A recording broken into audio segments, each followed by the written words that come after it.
Planning to explore Hong Kong, but don't want to carry your luggage around all day? Radical Storage provides a fast and secure solution for storing your bags while you enjoy the city. In this guide, I'll walk you through how to deposit your luggage at a storage point in Hong Kong using Radical Storage, a trusted platform that offers secure, insured storage services. Radical Storage partners with local businesses like hotels, cafes, and shops to ensure that your luggage is safe and fully insured while you explore. Although you could search for Radical Storage online, it's important to avoid phishing sites. To stay safe, use the secure link in this guide to access the official Radical Storage website. Once there, it's simple to find a luggage storage point in Hong Kong.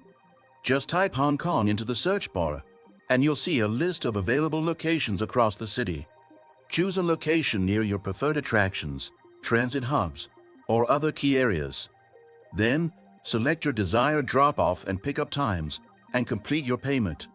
Radical Storage ensures your online transactions are secure, so you can book without worry. Once your booking is confirmed, you'll receive a reference number and instructions on how to reach the luggage storage point. When you arrive at the chosen location, just show the reference number to the staff, and they will securely store your bags. That's it. You're now free to explore Hong Kong without the burden of your luggage, knowing your belongings are safe with Radical Storage. If this guide was helpful, don't forget to like, subscribe, and leave a comment below.